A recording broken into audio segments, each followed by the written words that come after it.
right, North Central Connected, the official podcast of North Central Electric Cooperative. We are joined by our CEO and General Manager, Kevin Doddridge. Hello out there. Happy All Saints Day. All Saints Day. And then our Director of Marketing and Communications and Business Development, Michael Bellapani. Hey there. And it is November 1st. We have survived Halloween. Absolutely. Okay. I don't know if your equipment did. My equipment survived. This is only take 15 baker's dozen. I don't know.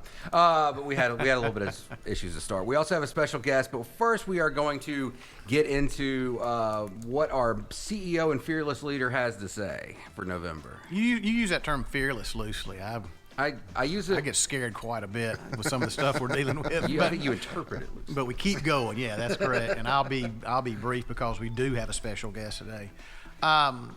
We've had pretty bad news the last couple of months, concerning rates and heat and all of that. And I'm really happy to announce that things are kind of plateauing, not as low as we would like them to be, but right now rates are probably in the neighborhood of 15% less than what they were back in August. And, with the milder temperatures, even though you got the thermostat on 65 in here. 73. I turned it up because the CEO's here. It was cold though, but with that, with the milder temperatures, we should see a significant reduction in some bills. But now, please remember, if you get your bill in a mailbox this week, just look at that usage because that'll be usage from probably 5 months prior. So don't be disappointed if you get a bill today or sometime this week. It's not dropped drastically because that's you kind of have to look back in time a little bit. But we are seeing that, and also some other good news is.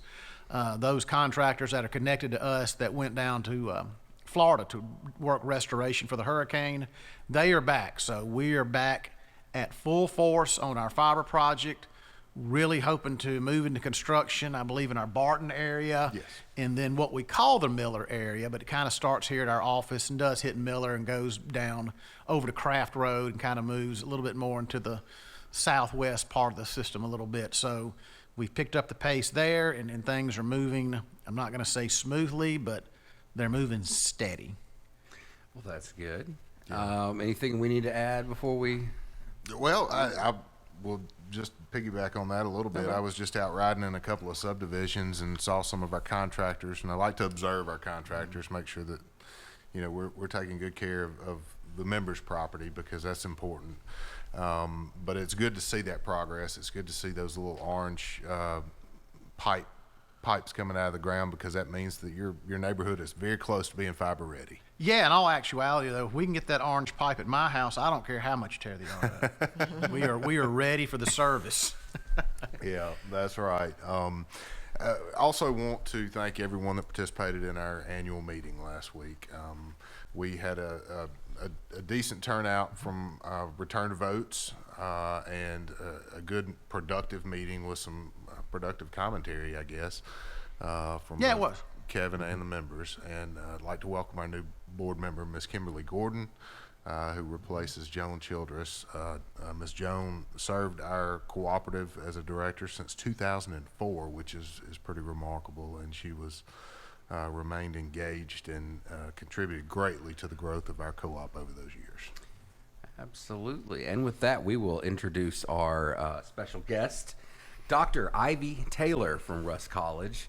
Thank you for joining us. Well, thank you for having me. Oh, always a pleasure. We like having some variety of just the normal four faces. We need that. We need that. So why don't you tell us a little bit about yourself? I know that you are the president of the college, but what else should we know about you? Well, I'm excited to be a Mississippian now. I've been at Rust since June of 2020, so a little over 2 years I've been serving as president of Rust. Kind of an untraditional path brought me to Rust. I have not worked my whole career in higher ed, I moved to Mississippi from San Antonio, Texas, where I was actually the mayor for a few years.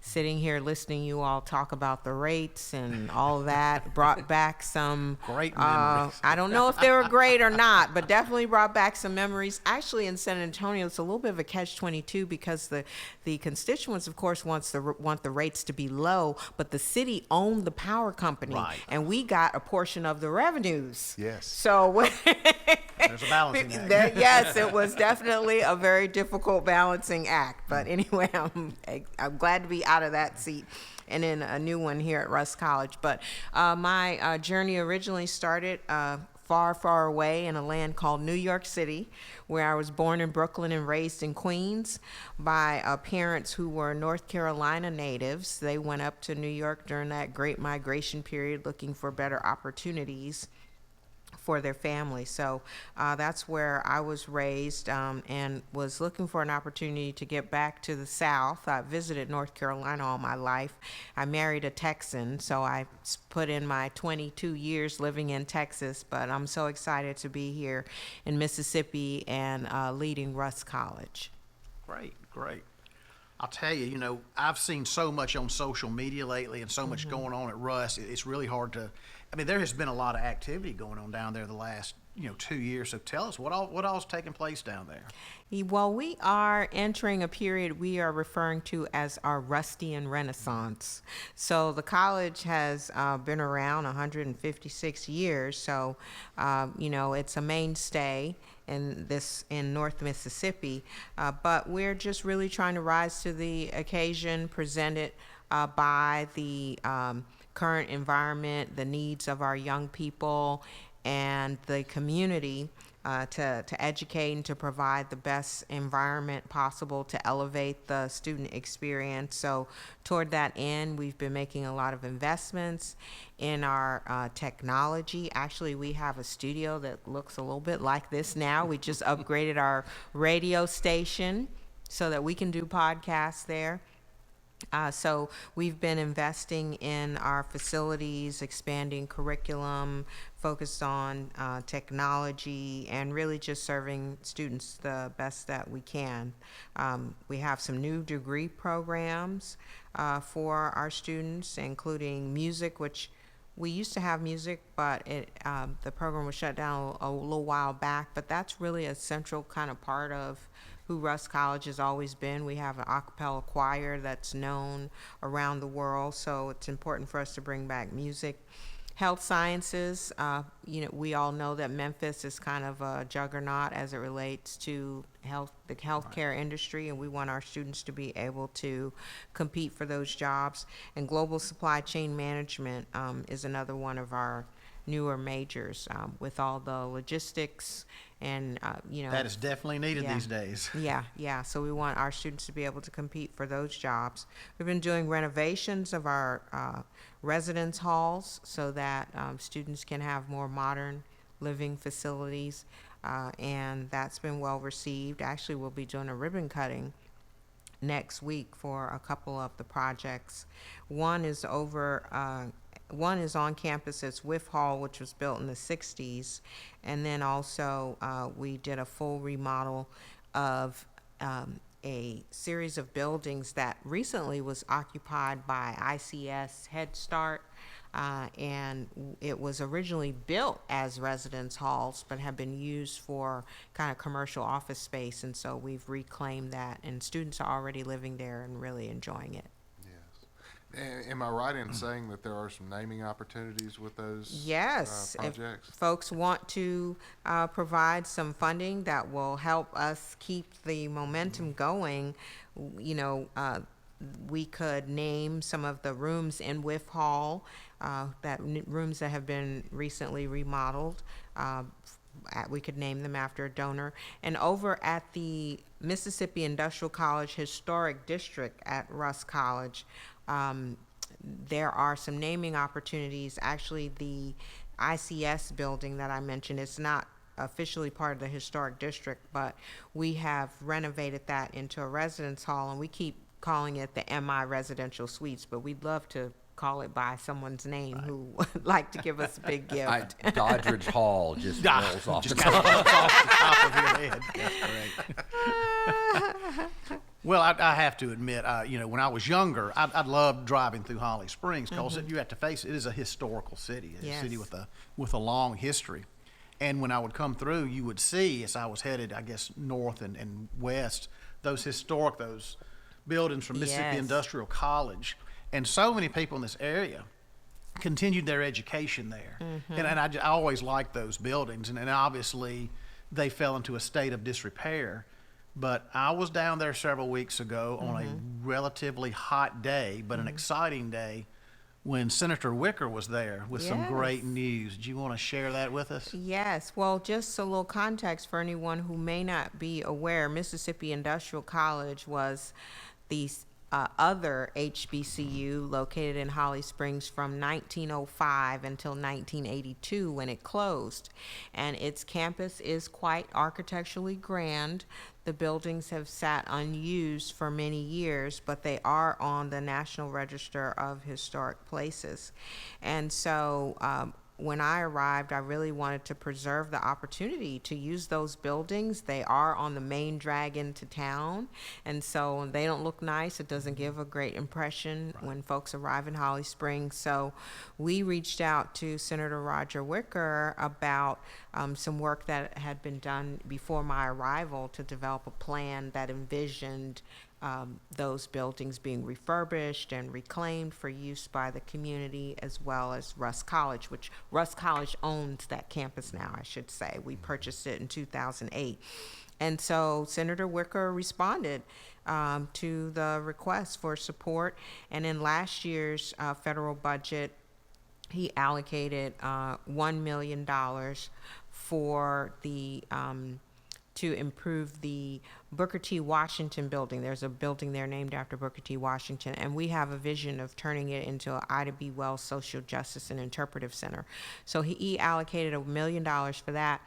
And then I know everyone's waiting for the outcome of the midterm election, but I'm waiting for the election to be over so that the Congress can vote on the current budget that's on the table, because Senator Wicker has us in the recommendation for $3 million to restore Carnegie Auditorium, which is one of the buildings at the Mississippi Industrial College Historic District.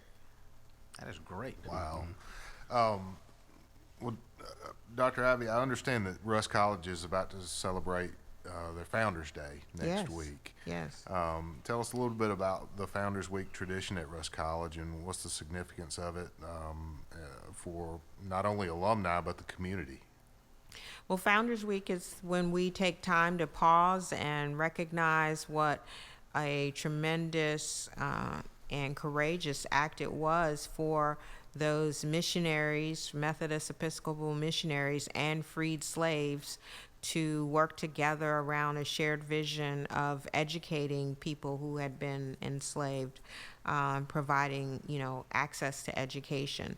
That occurred in 1866. I think about what it must have been like for people to have that vision, and here we are still, providing opportunities for those who may be disadvantaged. And so Founders Week is our time to think about the founding of the college, how significant it is, and how our mission is still relevant. Our mission at Russ College is to equip and inspire students for excellence and service in their communities and throughout the world.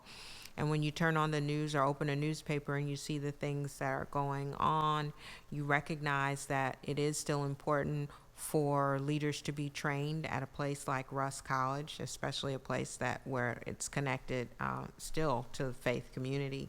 And we want our students to have that as a big part of their formation as leaders for the future. So the Founders Week includes a lot of fun events like a parade and lots of, events on campus for the students. So it's for the students, for the alumni to come back, but certainly it is for the community as well. We'll also host several basketball games, and we want people to come out to the Ishmael Edwards Classic. For those who are familiar with Russ, you know that Ishmael Edwards worked there for about 50 years as a vice president. He retired last year. Dr. Ish was a great guy. Yes. Is a great guy. Yes, Pardon me. yes, Great he guy. is. Yes, he's still around, and hoping he'll turn up and for the basketball game that's named in his honor. But yes, we're really excited. Some of our alumni will be coming back to share some of their career adventures with our students and help engage them in thinking about what the next step is, what's going on out in the marketplace, and opportunity for networking and so forth. And then we end the weekend with a Sunday service held at our at the Doxy Auditorium, and it's a service where we specifically focus on acknowledging those founders. And the speaker for the service this year will be Ambassador Carol Mosley Braun. Now, you may remember her as Senator Carol Mosley Braun. She was the first black woman to be elected to the United States Senate from Illinois in the 1990s. And she subsequently served as ambassador, I think, to like New Zealand or something. But she'll be on campus sharing inspiring our students with her journey. Yeah. That's great. Well, we learned about some sponsorship opportunities for Founders Week.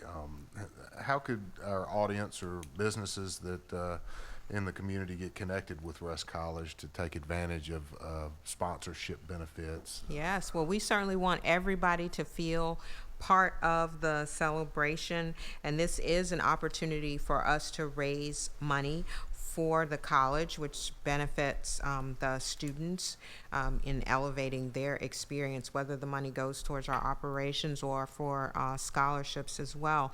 And so we have a variety of opportunities. One of them, I think it's probably a little too late. We had a souvenir booklet. I'm not sure if we're still taking ads for that, but we are still soliciting donations for our silent auction, which will be part of our sneaker ball.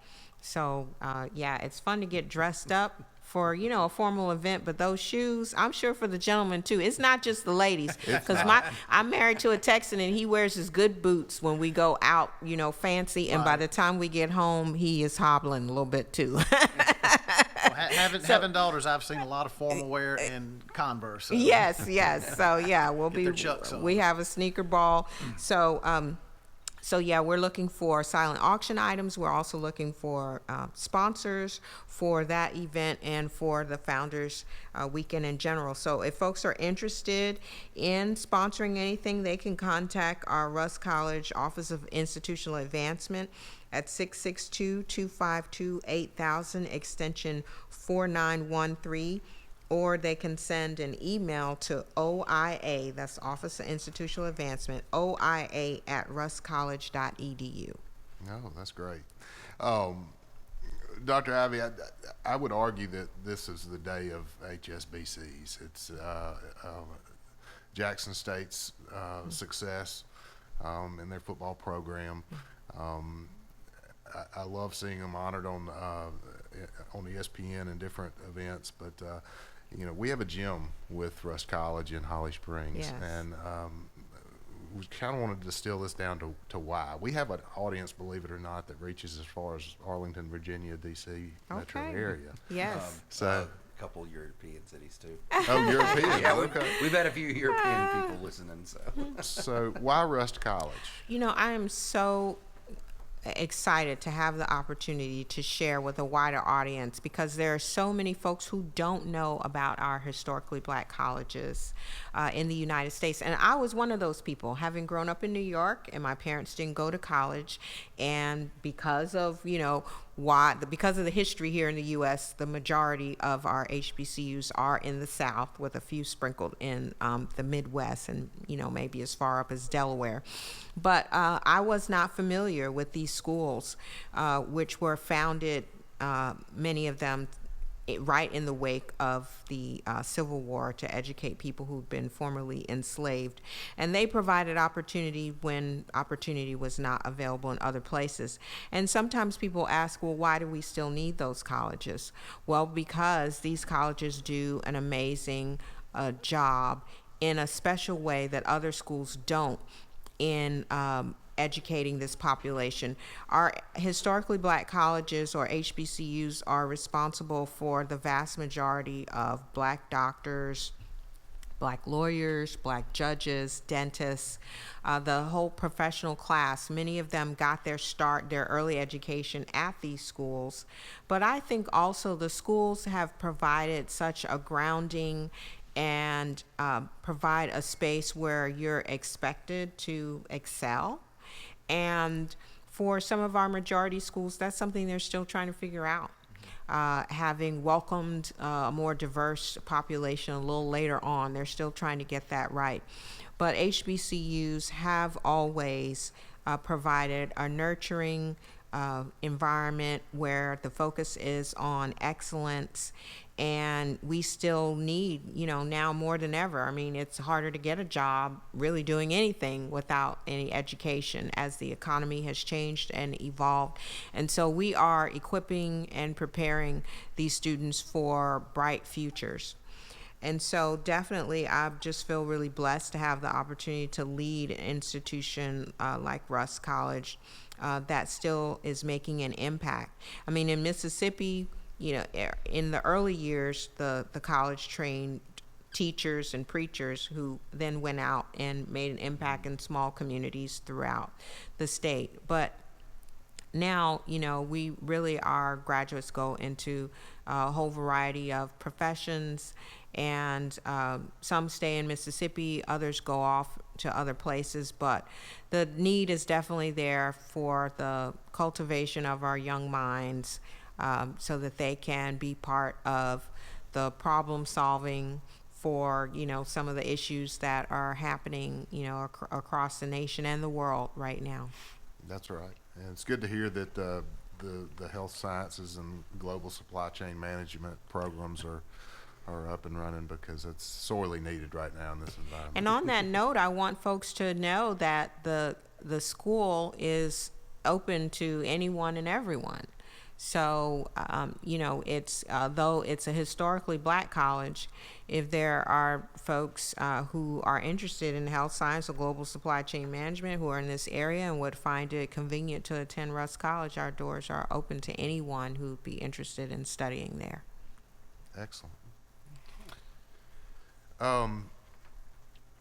Why would funding partners choose to support Rust College? What's the elevator speech for supporters? Well, the value proposition is that you're really investing in the lives of young people who need that support in order to become productive members of society. When I arrived at Rust College, there was a young man. He was actually from the Midwest. We kind of have that great migration historical connection to Chicago, St. Louis area. And so he was from, I think he was from St. Louis, and he was our Student Government Association president. So he came from, kind of a rough neighborhood, took advantage of everything we had at Rust. We have a pretty robust career services office. He was always in there finding out about programs. He worked to revamp the Student Government Association so it could, better serve students. And he came to me and asked me to write a recommendation for him to go to graduate school.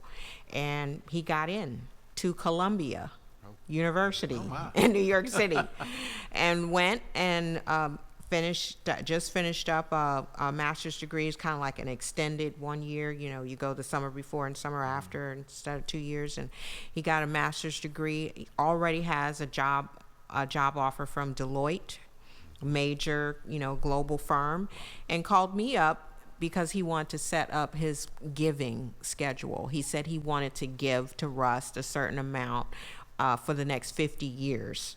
So he's betting on long life, and we're excited about that. I just thought that was just so amazing that, the college has made a difference, created a path for him to be gainfully employed, to receive additional education, and now he wants to pay it forward. And so we're asking that everyone would look at Russ as an opportunity to invest in the future generation of leaders.